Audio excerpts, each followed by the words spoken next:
Hello, everybody. I'm John O'Loughlin. Welcome to McDuff Lives.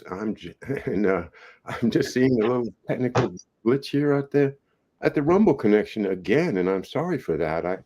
I spent 5 minutes fixing it yesterday, and I'm not going to do that this morning. So perhaps Rumble will straighten it out, but I'm not going to worry about it. We are broadcasting on YouTube on both channels, McDuff Lives 2 and 3, also on Facebook and on Twitter. So, folks, I'm sorry about the Rumble feed, but Harley, it's good to have you with me again, my friend. And how are you today? Doing pretty well. I'm having the same kind of problems that others are having with Facebook and YouTube, but that's par for the course. Well, I hate to think that Rumble's going to get under attack, but they do have a legal attack that they're dealing with regard to, censorship and stuff. But I think Rumble has stood up as strong as any other platform, and I'm proud to be broadcasting on Rumble as much as I can. I don't know how to fix the Rumble feed without stopping this one and then spending 5 minutes, so I'm going to have to uh, fix that later. Okay, well, very good. Let's get into some of the issues. One of the things that really I wanted to ask you about, there was a huge explosion over in Arlington, Virginia, last night. I looked at the videotape. Millions of people have seen that videotape. It looks like an arms cache explosion.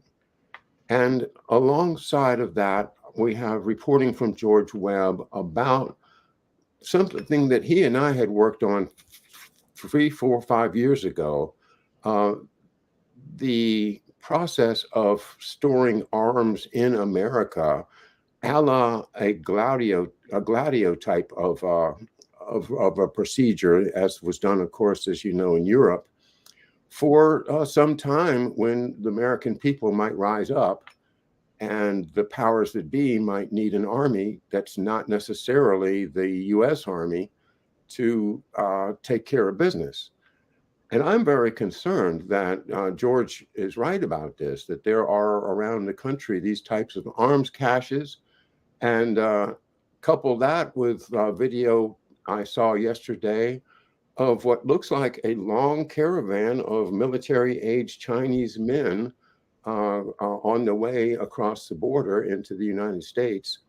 These are not families with babies. I'm very concerned that something very military may be happening. And that explosion, if you think of the explosions you've seen in the war zones, it really does look like an explosion of somebody hit an arms cache with and what the reporting is that it was somebody shot a flare at it. Well, at any rate, it went up like crazy.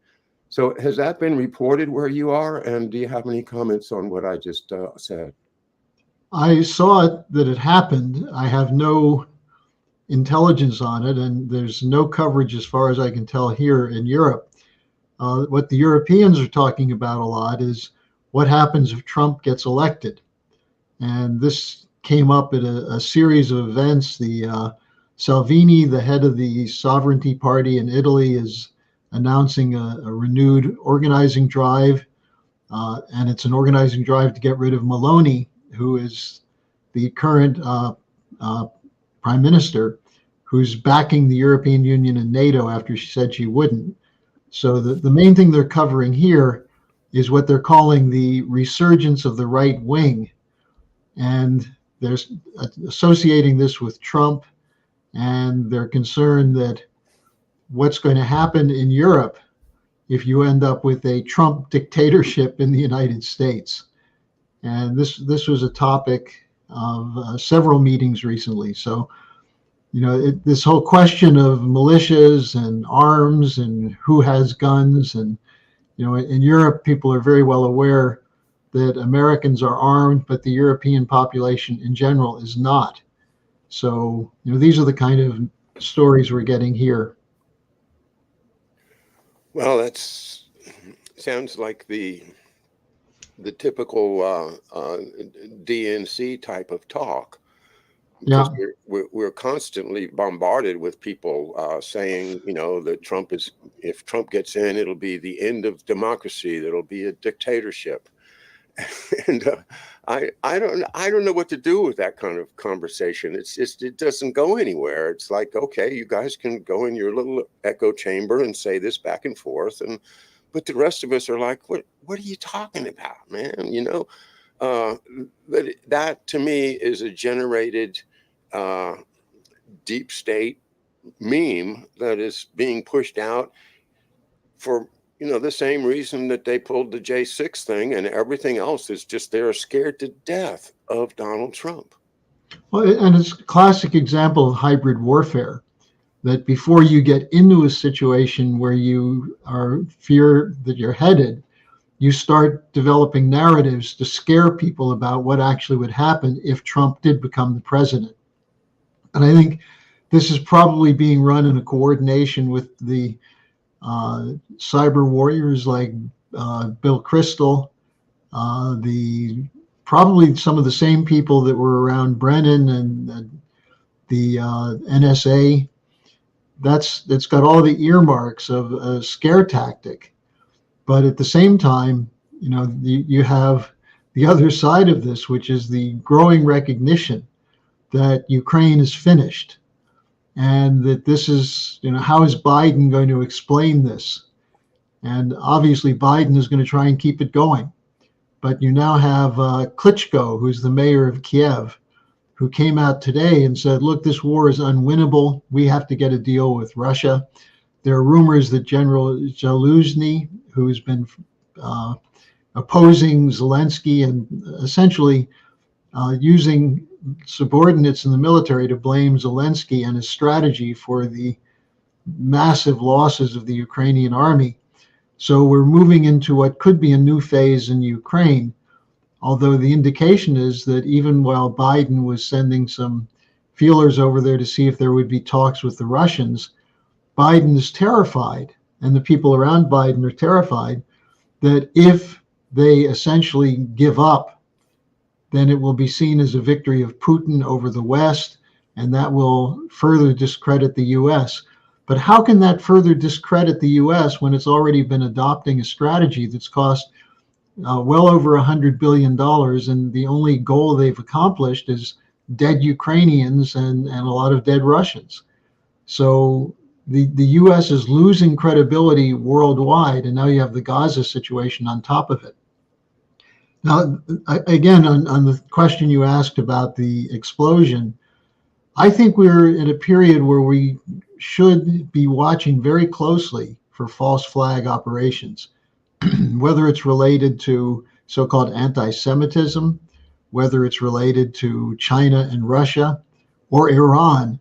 You have people spoiling for a fight. And you'll appreciate this, John. Today, Lindsey Graham said that he's really going all out to back Israel. There's not much that can be done to save Ukraine anymore. So here's the guy who went there, all smiles and high fives to Nazi militia people. Don't worry, we're with you to the end. He was the one, I think, who initially said, we're with you to the last Ukrainian. And now maybe he's seeing we're getting close to the last Ukrainian, and he's backtracking.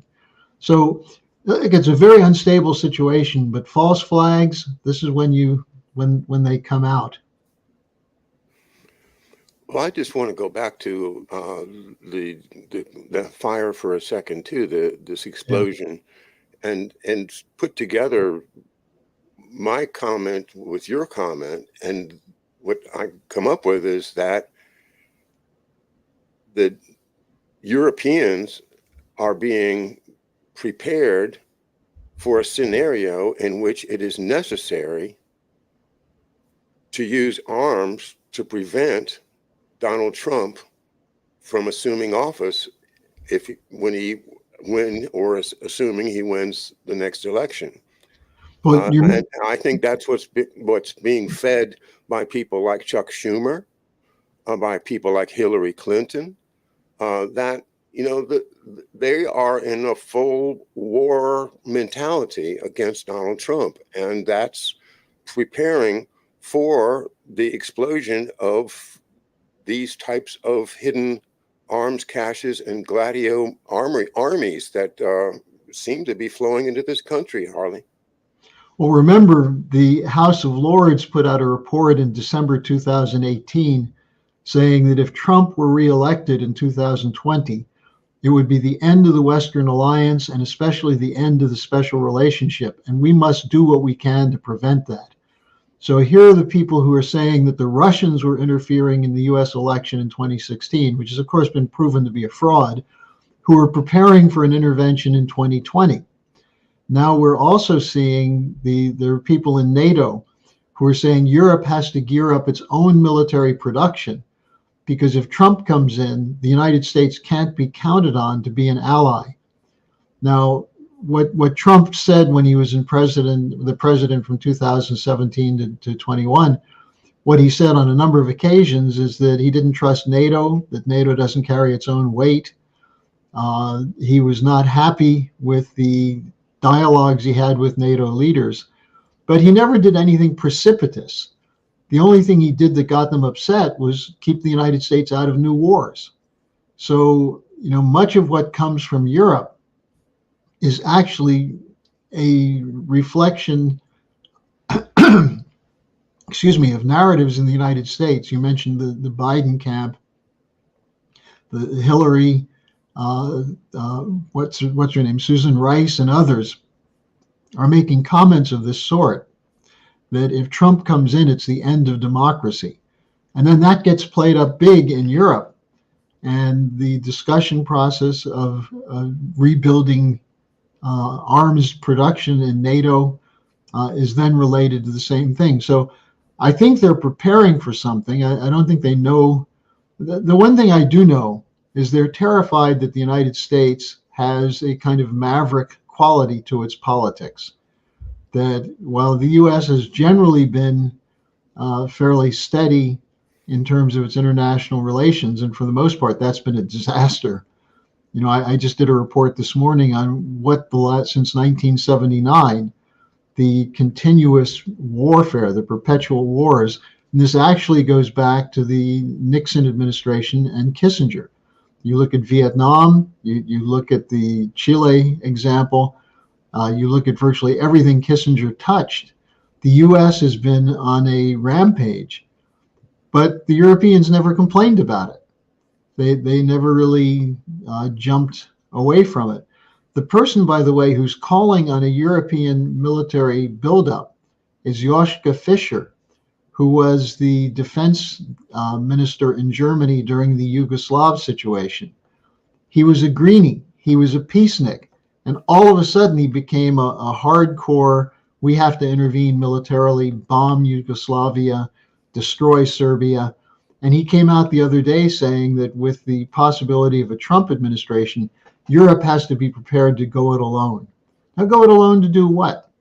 They talk as though Putin is preparing an intervention.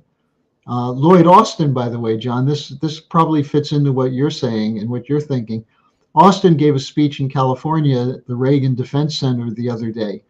And what he did was praise the expenditure of 60 of the $100 billion for Ukraine in the first tranche by saying it went to the defense armaments industry, and that it's enabling us, if we get the next 110 billion, which is in the package that Biden has now that's been held up, this will end up going to U.S. factories, U.S. jobs.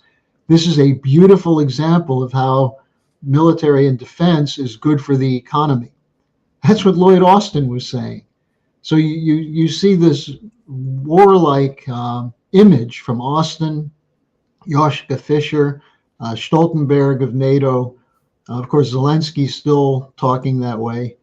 And then you have the real beast man, Netanyahu, who's demonstrating what he means when he says we're not going to allow Hamas to operate in Israel. He means we're not going to allow Palestinians to live in Israel.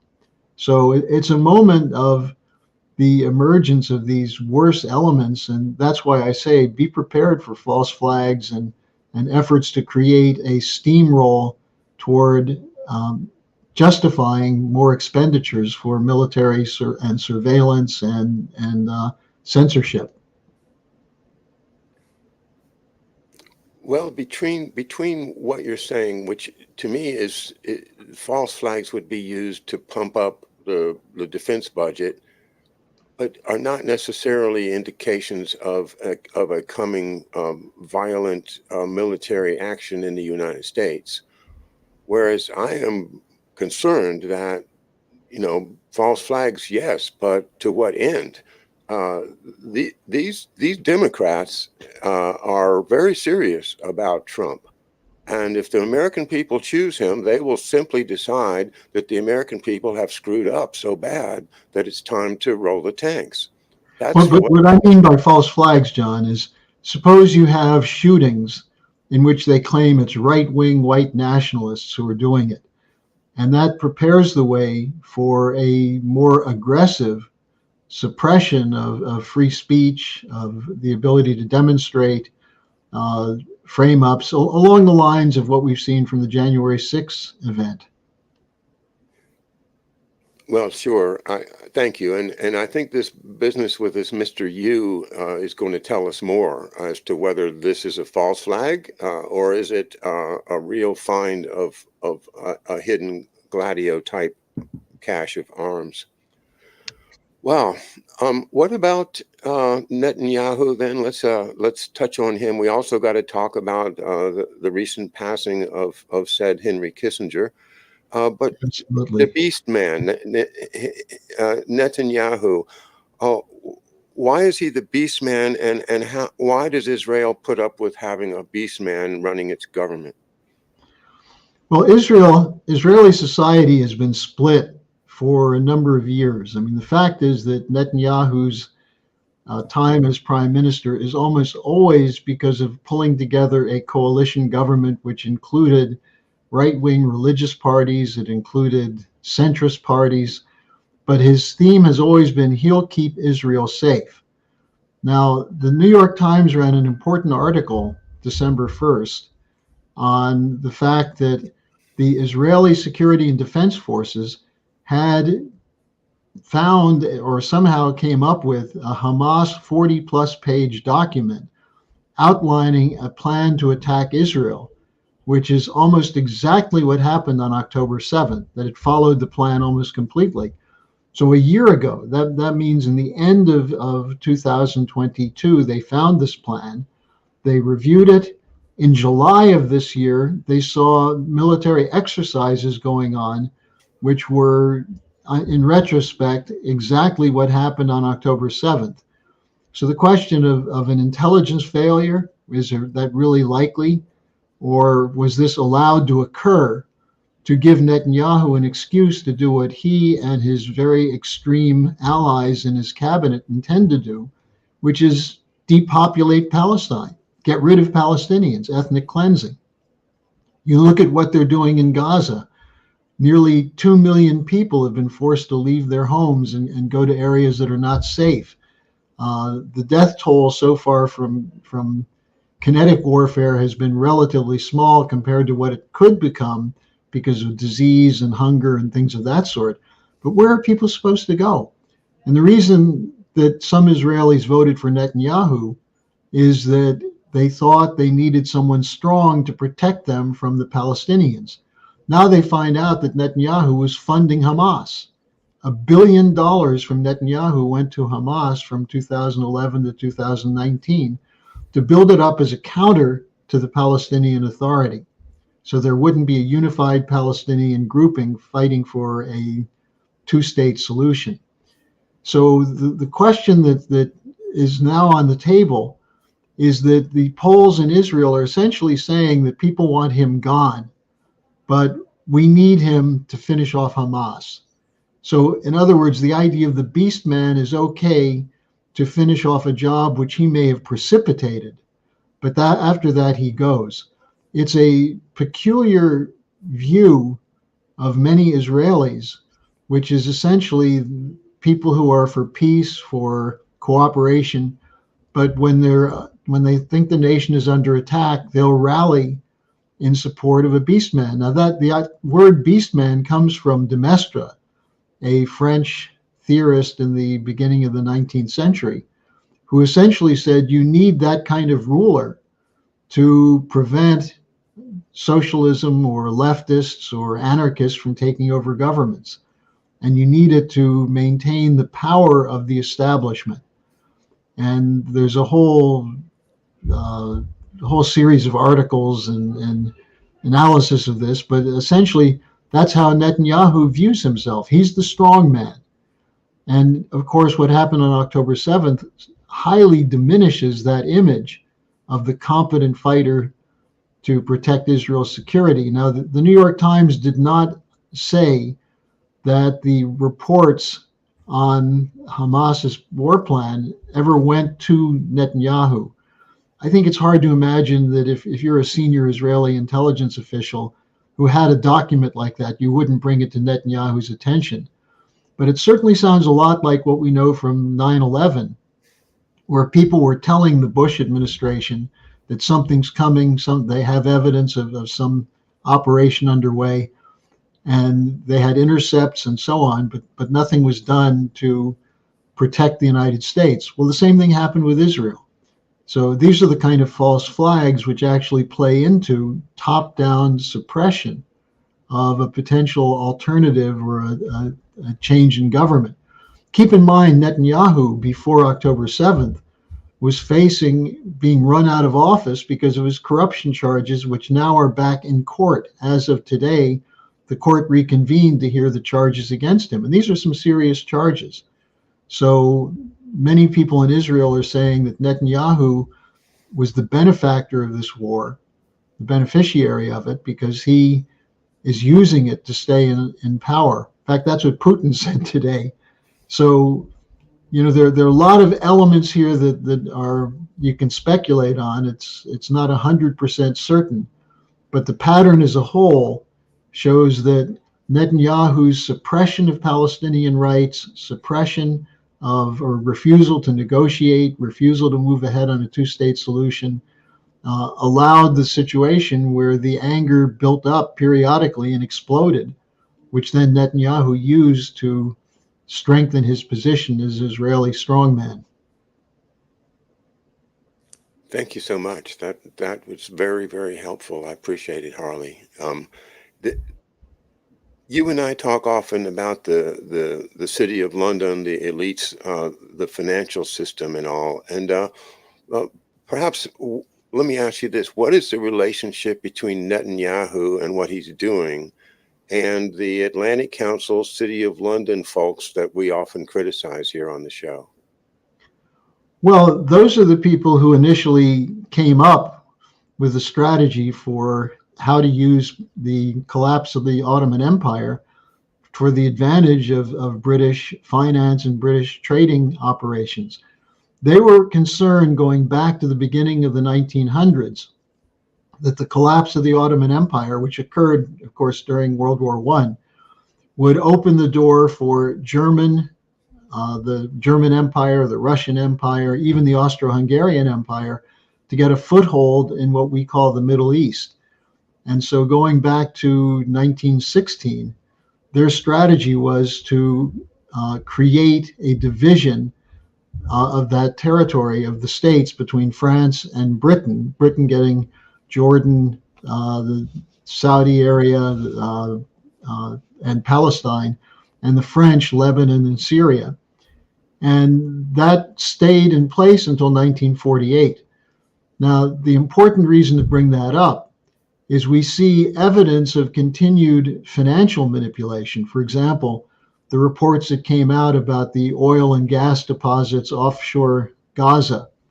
And who's involved in bidding to develop that? None other than British Petroleum, which sold a big section of that to the company owned by Rishi Sunak's wife's father. So, there are elements of the old corruption and, oil and so on. But the bigger issue, and this is really fascinating what Putin's doing. Putin today is in the United Arab Emirates, then he's going to Saudi Arabia, and then he's going to have the Iranian president come to Moscow.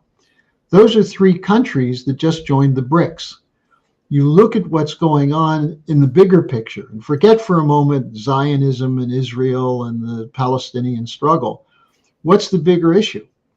Anti-colonialism, anti-imperialism. You can look at the Palestinian situation as one of the last remnants of the imperial division of the world, that the Palestinians were never allowed to have an independent country. And this goes back, I'm reading a book by a very good Israeli historian, Tom Segev, called One Palestine Complete, which shows how there was a debate from the early time of the after the Balfour Declaration, where Lord Balfour, the foreign minister, sent a letter to who else? Lord Rothschild, promising the establishment of a Jewish homeland in the region. And Segev goes through how this was a part of a British strategy to have a Jewish state, or a Zionist state, I should say, that would serve the interests of the British Empire and could be used to counterbalance what might happen with the Arab states surrounding it. And so, this is geopolitics. And the question of money is somewhat secondary, because for the people like the Rothschilds, the globalists, they're not so worried about the money. They've got more money than they could ever use. They're worried about power. They're worried about preventing alliances that go against them. And that's why the BRICS is so important. If you think about having Iran, United Arab Emirates, Saudi Arabia, Egypt, and Ethiopia, 5 nations in that area, as a part of the BRICS, that pretty much cuts out the wiggle room for the Anglo-American control of trade and currency and so on. So they're moving, as they did in Ukraine against Putin, they're moving in this area against those 5 countries, the interests of those neighboring countries, using Israel. And I'll just tell you one thing, John, you'll appreciate. LaRouche said, when you talk about this, forget Arab and Israeli and Jews and Muslims and so on, and think about this. Israel is a hand grenade that can be deployed for the sake of regional chaos and destabilizations. And why have we had so many wars in that area? Well, that's precisely why. To prevent the consolidation of Arab nationalism, to prevent a Palestinian state from coming into existence, and to serve as the launching point for war after war after war, including wars targeting other countries such as the former Soviet Union and now Russia. So it's a big geopolitical stew pot with all these different ingredients, but what it comes down to is maintaining divisions among other nations, other sovereign nations, to allow for the continued control of an Anglo-American financial, trading, and governance network. And it's falling apart. And one final example of how it's falling apart is what's happening at the COP28. This push to have fossil fuel, the end of fossil fuels. Well, the Arab countries aren't going to go along with that. Russia's not going to go along with that. China is now working with through the BRICS countries to make sure that it can use the yuan to purchase all the oil and gas that it needs. And then the nail in the coffin was yesterday when the Indian government refused to accept the agreement on coal, because it said, coal for us is the way we're going to develop our economy. We're not going to give up coal for the sake of science that's not clear. And this, of course, blew the whole thing out of the water. They're trying to downplay it. But from reports I've had from Doha, this really caused John Kerry to pop a blood vessel. Poor John Kerry. Yeah.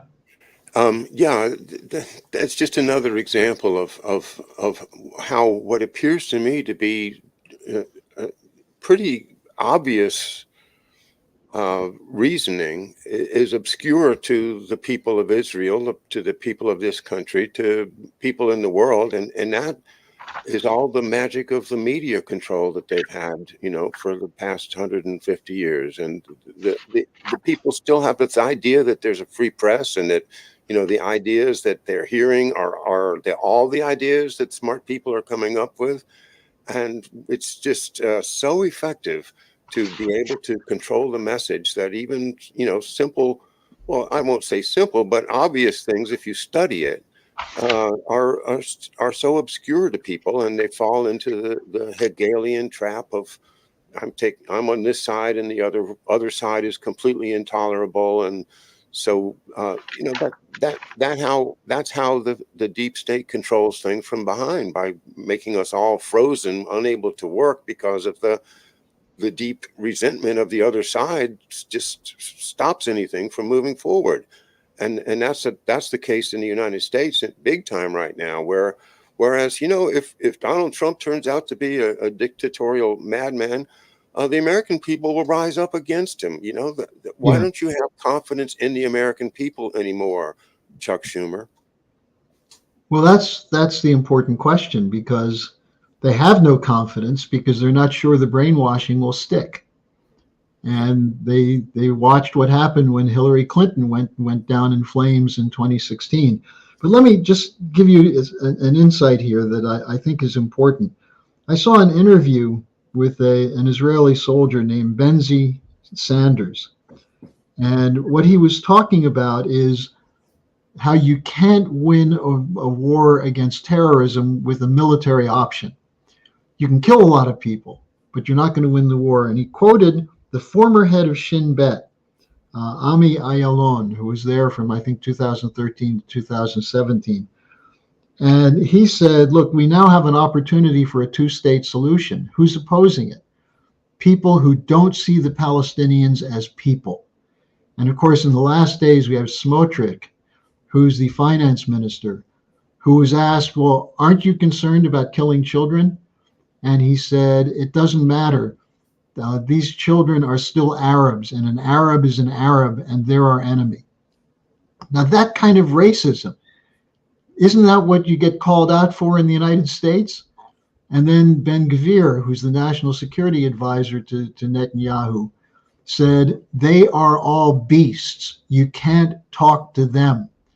And he was asked about the settlers in the West Bank killing young Palestinians, including Palestinian Christians, during the Christmas season. And he said, they're not Christians, they're Arabs. And that's, of course, a lie. Where do you think the Christian religion started? It was in that region. So you have this kind of complete racism inside the Netanyahu government. So Ami Ayalon, what he said is, we have to talk to the Palestinians. He said, the military will never give us security. It can defend us, but it cannot secure us. What will secure us is giving hope to the Palestinians. Now, that's precisely the course that Rabin was taking, the idea of an economic policy that would uplift the people of Palestine in cooperation with the people of Israel. And who shut that down? The same extremists who are now terrorizing Palestinian youth in the West Bank. The same extremists in the cabinet who are cheering on the annihilation of the Palestinian people in Gaza. So it is a fairly clear situation. Now, to say this doesn't make one anti-Semitic. In fact, there are many, many Jews. As I mentioned, Ami Ayalon is Jewish. There are many Jews marching against Netanyahu in Israel. But what did the U.S. Congress do last week, the House of Representatives? They passed a resolution saying anti-Zionism is anti-Semitism. Now, historically, you find that up until after the creation of the State of Israel, the majority of Jews were not Zionists. They saw Judaism as a religion, and Zionism was a split off of the religion, which essentially took the Bible as a real estate contract from God to the Jews. And so, you look at there's only one congressman that voted against that resolution, Thomas Massey of Kentucky. Everyone else voted for it. I think a few voted, or a few weren't there. But that's the power in the United States of this narrative. And, I think the only hope is that if you look at what's happening in Ukraine, the same thing's going to end up happening to Israel. It's not going to work. Weapons are not the solution. And there's a younger generation that if we can get to them and educate them and give them a sense of statecraft and diplomacy as opposed to murder and destruction, then we have a chance to turn the country around. Now, I'm disappointed that Trump is not coming out much more aggressively. I mean, he's not coming out against the Netanyahu operation at all, although he's been pretty quiet about it recently. But his commitment as president to not get into new wars is precisely the direction we have to go. And I think for young people who are looking at the prospects of a renewed draft if we end up in more wars, they ought to pay attention to this very closely. And just one footnote on that. The German government, the defense minister said, Germany must become war ready. And he said this includes 1 year mandatory training for everyone when they turn 18 and a week of service every year after that. So there, and he was asked, why do we need this? And he said, to defend our country against Russia. And the press didn't know what to say. Of course, they wouldn't say anything because they're so controlled anyway. But can you imagine that, a German defense minister saying Germany has to become war ready, and there's no outcry throughout the world over that? The German tanks are rolling across Ukraine toward Russia. No outcry about that, given what happened the last time German tanks were rolling across Ukraine. So we've got a lot of educating to do, John, and I think the most important thing is that there are people starting to speak out, and we just need a lot more.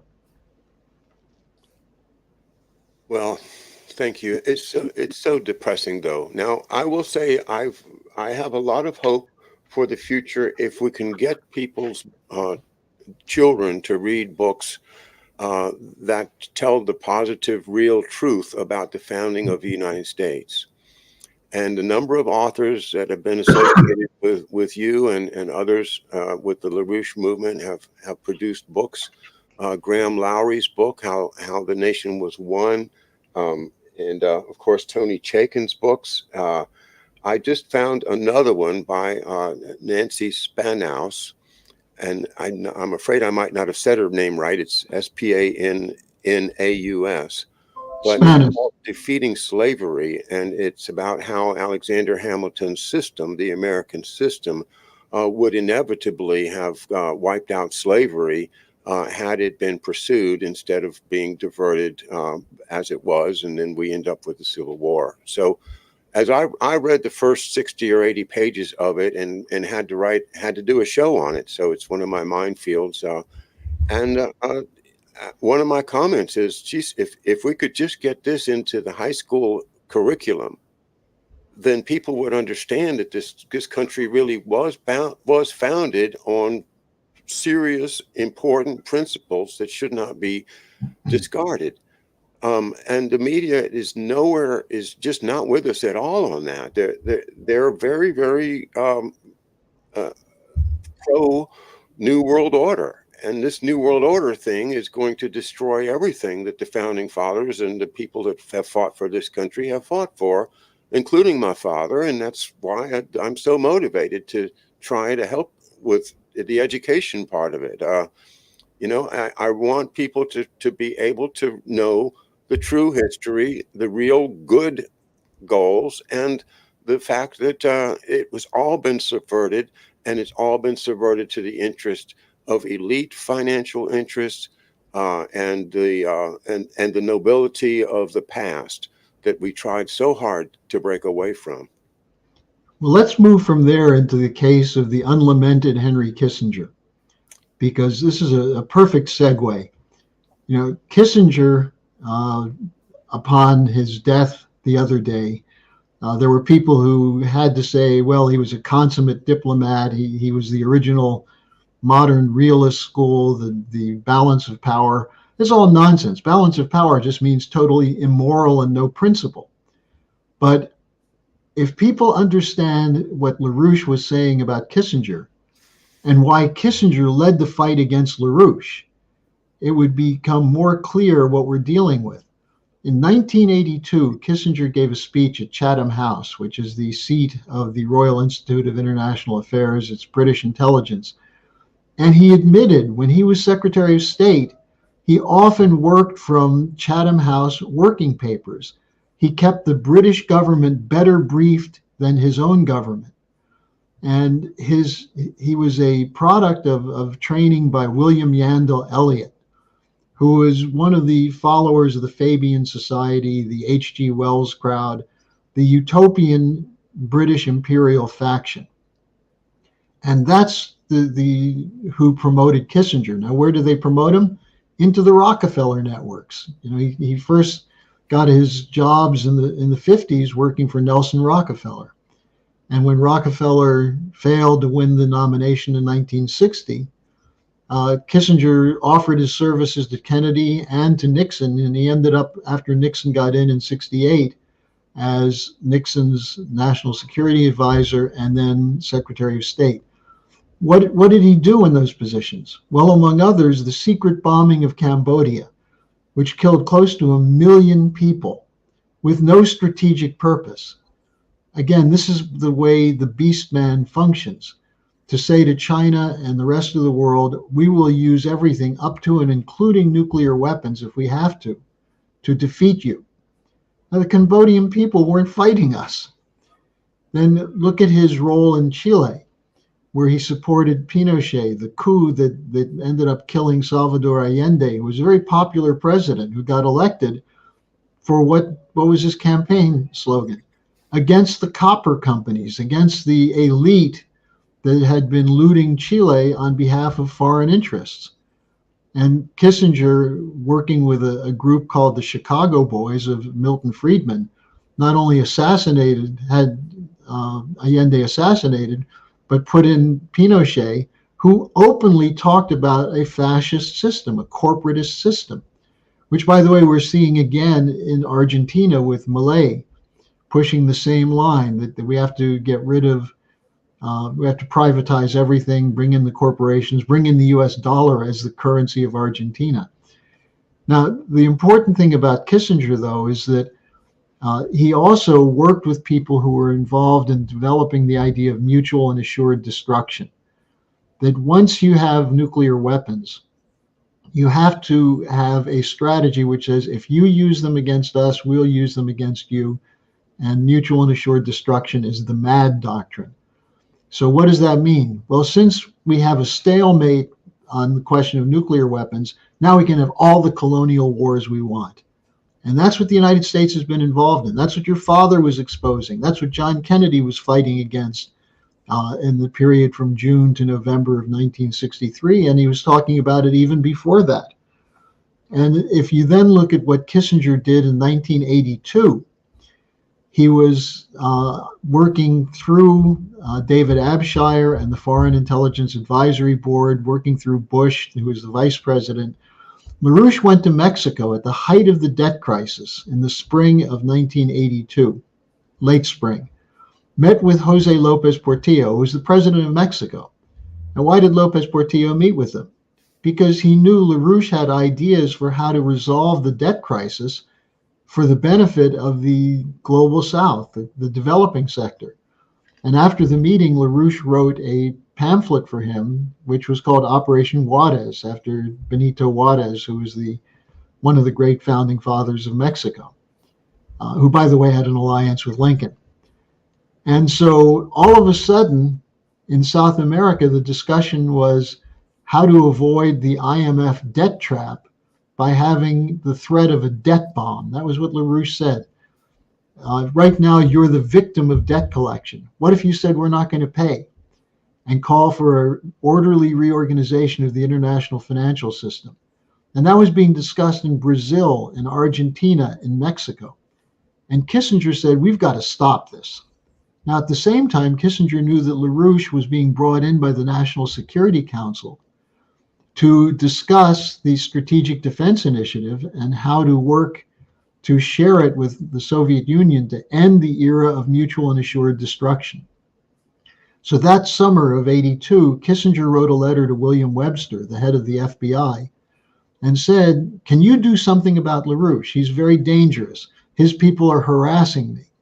And at the very end, in a little PS, it said, "It was nice seeing you last week at the Bohemian Grove."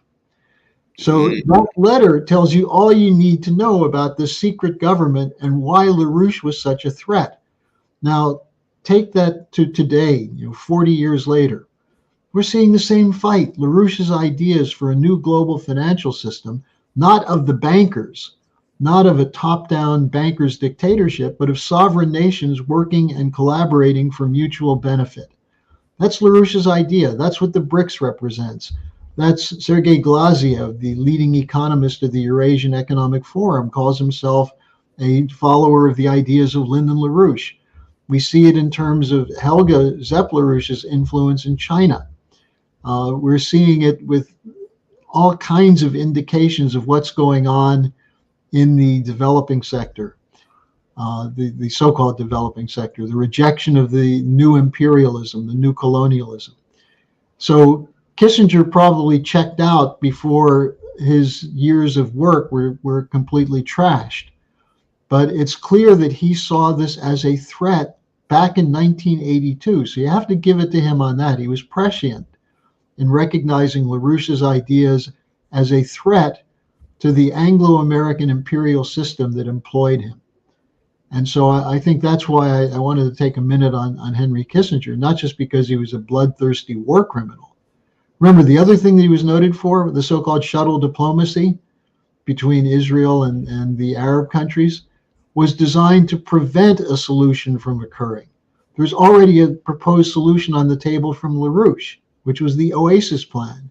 And the Iraqis had even agreed to fund it to have water projects that would be of benefit to Israel and the Palestinians. And that was blown up by the Kissinger networks. So you could say the war between LaRouche and Kissinger was one of the defining areas of strategic policy in the period between President Nixon and the end of the Bretton Woods system to today. And that's why it's important when you mention American history. People should realize Kissinger was not an American patriot. He was not a follower of the ideas of the American system. He was a committed British geopolitician who may have been a rival of Brzezinski, but the two of them pushed the same basic policy with slightly different emphasis. And that's where the bipartisan foreign policy comes from. The Brzezinski crowd and the Democrats, which include Blinken, Madeleine Albright, Susan Rice, and the Kissinger side of the Republicans, which included Cheney and Wolfowitz. The uniparty. Yeah. And that's what we're facing, is this uniparty that's centered around the goals of a Henry Kissinger, whose goals are basically the same as the Royal Institute for International Affairs in Chatham House.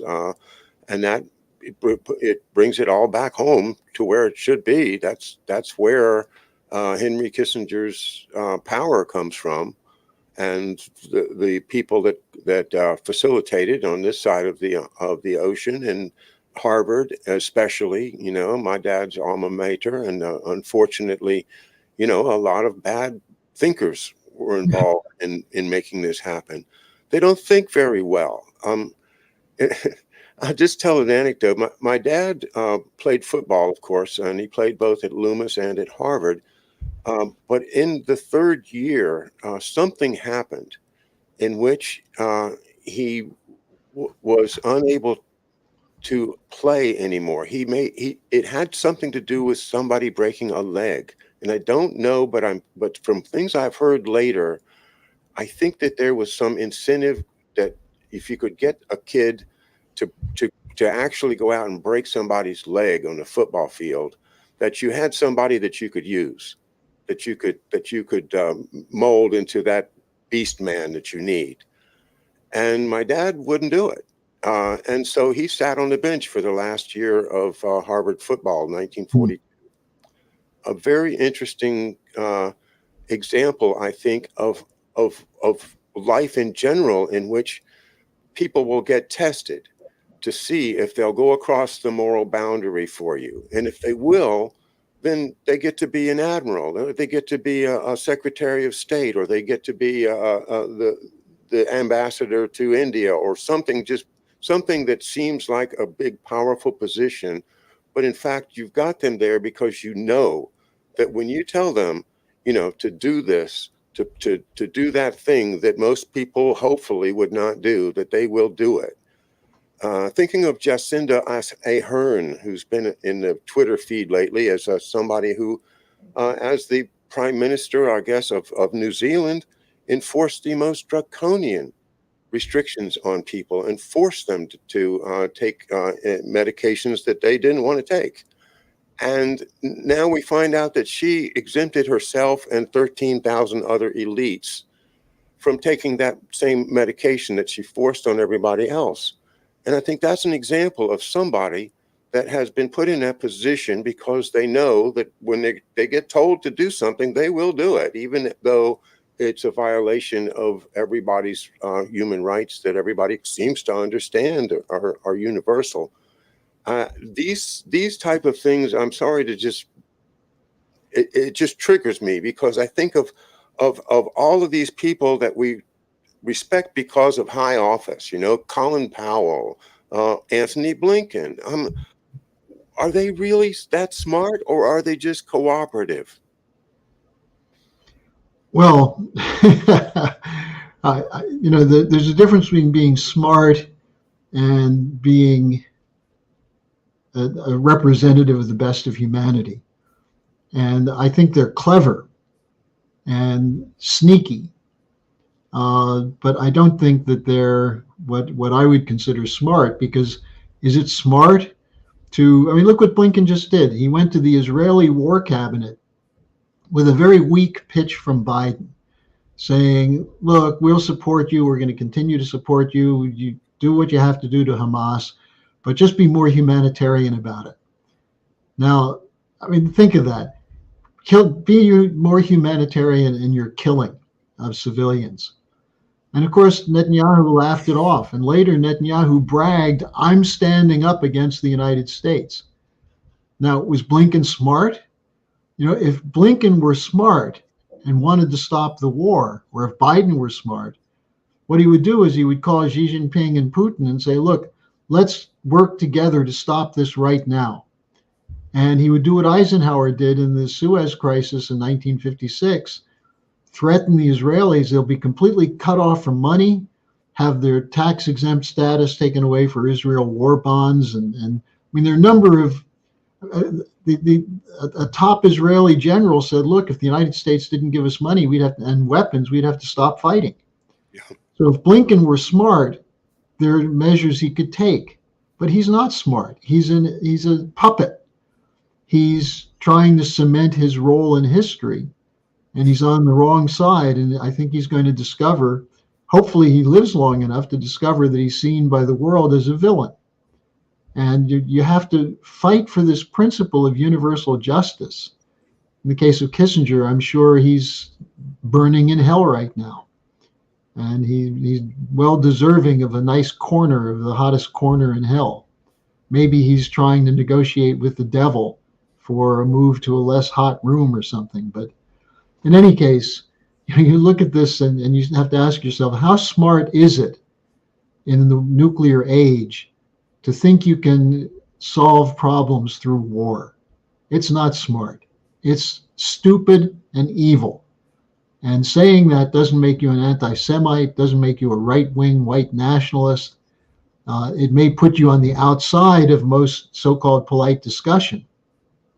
But it's polite discussion that's getting us into all these wars. And what's needed is reality, and reality is hitting, John. And I think we're, the thing you brought up at the beginning of the program, people have to be very alert that a lot of bad things are going to happen. But if you put them together in a bigger strategic picture, you can figure out why it's happening and what to do to stop it. Well, we've really covered a lot this morning, and I really enjoyed it. Harley, thank you so much again for your contributions to our show here at McDuff Lives. And that's my statement for today. Kissinger's dead, but McDuff lives. Well, that's good. I think you could argue that Kissinger mentally was dead for a long time. Well, Harley, thank you so much. Oh, by the way, what's on the agenda for the Schiller Institute this week? Well, we have a conference in Nicaragua on Helga's fundamental principles, which will be an extensive discussion with Central American and South American professors, diplomats. The International Peace Conference is growing. If people want more information on the International Peace Conference Coalition, they can essentially send an email to me, and I'll be happy to send you in the right direction. So they can reach me at harleysch@gmail.com. All right. Thanks again. It's been a pleasure. And everybody, we'll see you tomorrow night with David Cranmer Underdown.